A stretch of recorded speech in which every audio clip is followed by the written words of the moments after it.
दिलहन के हाथों में मुहंदी क्यों नहीं ने अम्मी?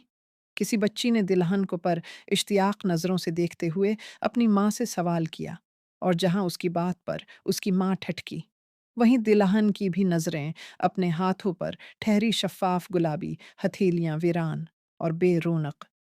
इस औरत से कोई जवाब ना बन पड़ा, तो बच्ची को डांट कर चुप करवा दिया। लेकिन उसके चुप करवाने से क्या हो सकता था? हकीकत सारी दुनिया जान गई थी, कुछ भी छिपा हुआ नहीं था। नाइमा, तुम ऐसा करो, दुल्हन को उसके बेडरूम में छोड़ आओ, थक गई होगी। आरफा बेगम ने अपनी देवरानी की बेटी को इशारा किया। वो समझ गई थी, इसलिए फौरन उठ खड़ी हुई। आइए भाभी, आपको ऊपर बेडरूम में छोड़ आऊं। नाइमा ने उसका बाजू थामते हुए सहारा दिया। वो भी उस माहौल से जल्द निकलना चाहती थी, इसलिए खड़ी हो गई। कहाँ जा रहे हैं आप लोग? वो अचानक ड्राइंग रूम के दरवाजे से अंदर दाखिल हुआ। नाइमा के साथ दिलहन के कदम भी थम गए। सामने वो दीवार बना खड़ा था। दिलहन रुखसती के बाद कहाँ जाती है? नाइमा ने ताया। ज़ाद भाई को शरारत से देखा। आम दिलहनें तो रुखसती के बाद अपने शौहर के बेडरूम में ही जाती हैं, लेकिन अगर दिलहन खास हो और जीदार हो तो कहीं भी जा सकती है। वो दिलहन को गहरी नज़रों से देखते हुए कहने लगा। दिलहन ने एकदम उसको देखा। इसकी आंखों से शरारे निकल रहे थे। वो इंतहाई बेनियाजी से आंखें फेर गया जाए। वो कहकर साइड हो गया। नाइमो दिलहन को ऊपर ले गई। फिर बेडरूम का दरवाज़ा खोलकर अंदर दाखिल हुई। ताज़ा फूलों की महक एक झोंके की तरह आई। दिलहन का दिमाग खुशबू से झंझला सा गया। वो तमन्मक गई। अंदर किसी के अरमान सजे थे, और इन अरमानों पर वो कदम रखने जा रही थी, गविया रोंदने जा रही थी। इसके कदम मन मन भर के हो गए थे। वो दहलीज पर कदम नहीं रखना चाहती थी। जब किसी जिंदगी में ही कदम रख लिया था, तो फिर दहलीज क्या मानी रखती? नाइमा उसे बेड पर बैठाकर चली गई थी, और उसे फूलों से सजा बेड अंगारों का महसूस हुआ था, दिल जैसे तपते हुए पर रख दिया गया हो। रात अच्छी खासी गहरी हो चुकी थी जब उसे अपने बेडरूम में जाने का ख्याल आया। वो घड़ी में टाइम देखते हुए उठ खड़ा हुआ। अपने दोस्त हुसैन को रुखसत करने के बाद वो रूम की तरफ बढ़ा। वो सीढ़ियां तय करता हुआ अपने बेडरूम में आया। बेडरूम का दरवाज़ा लोक करके पलटा तो ठटक कर रह गया। दिलहन के साथ साथ कमरे का हलिया भी बिगड़ा हुआ था। इंतहाई खूबसूरत फूलों की चादर नीचे ज़मीन पर ढेर थी। साइड टेबल पर रखे गए। गलदान टूटकर फूलों समेत जमे पर बिखरे हुए थे। ड्रेसिंग टेबल की सारी चीज़ें ऊंधी पड़ी थी। तिलहन का अपना दोपता आधा सूफी पर और आधा नीचे लटक रहा था। सैंडल कहीं थे प्रस कहीं।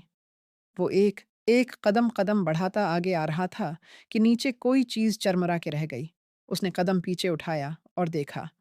वो दिलहन का सोने का गुलोबंद था, जो अपनी नाकदरी परवर या था। इसने झुक कर गुलाब चढ़ाया। उसके कुछ मोती टूट गए थे। उसने वो गुलोबंद सूफे के सामने करस्टल टेबल पर रख दिया। वो खुद बेड पर ऊंधी लेटी थी। चेहरे पर तकिया रखा हुआ था। महरूज का पसंदीदा सलूर कलर का लहंगा पहना हुआ था, मगर दुपट्टा सूफे पर झूल रहा था। वो कदम बचा बचा कर बेड के करीब आया। रबिया उसकी भारी आवाज़ बा आसानी इसके कानों तक पहुंची थी।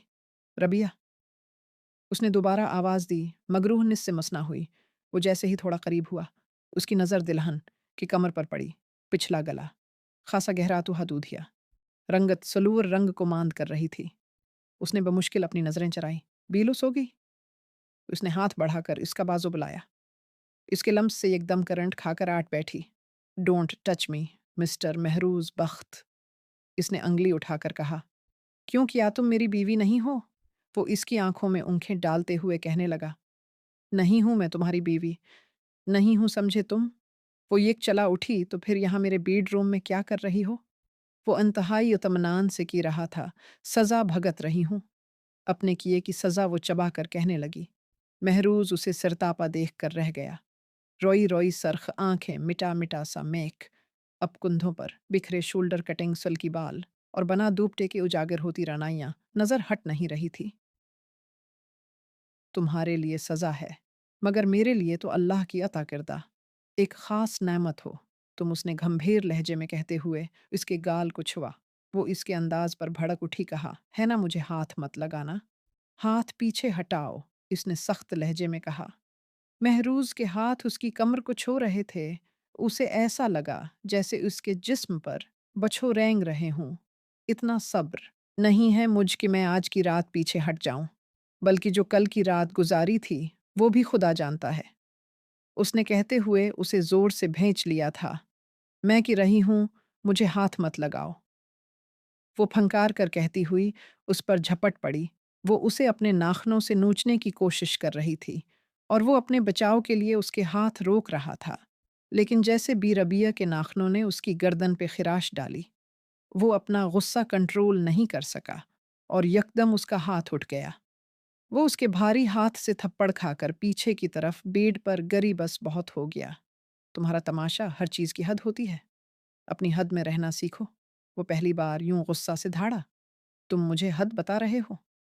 हद तुमने पार की है, वो थप्पड़ की तकलीफ भूलकर फिर सीधी खड़ी हुई। मुझे हद पार करने का रास्ता तुमने दिखाया था। वो जोर देकर बोला। मैंने तो एक शरारत की थी, वो रोहानसी हुई, लेकिन मैंने कोई शरारत नहीं की। मैं कल भी संजीदा था, आज भी हूं। तुम किसी भी कोर्ट में चली जाओ, मेरा कसूर कहीं भी साबित नहीं होगा। उसने चबाकर कहा। तुम इतने बेकसूर भी नहीं हो। वो चीखी। मैं इतना कसूरवार भी नहीं हूं। उसने कांधे अचकाए। तुम पछताओगे अपने फैसले पर। फ़िलहाल तो पछताने का वक्त तुम्हारा है। वो फिर पर सुकून हो चुका था। सैयद महरूज बख्त, तुमने खुसारे का सौदा किया है। होनहा तुम्हें क्या पता कि सबसे ज़्यादा फ़ायदा मुझे ही हासिल हुआ है। तुम्हारी सूरत में वो उसके सरापे को मुस्कुराती नज़रों से देख रहा था। खुश फहमी है तुम्हारी, वो नफ़रत से बोली। ये तो बाद की बात है ना कि कौन खुश फहम है और कौन गलत फहम। पहले तुम ये बताओ, तुम चेंज करोगी या लाइट ऑफ कर दूं? इसके लहजे और नज़रों का मफ़हूम वो अनजान होकर भी समझ गई थी और उसके जिस्म में सनसनी दौड़ गई। उसका खून खोल उठा था। तुम कहना क्या चाहते हो जो तुम समझ चुकी हो?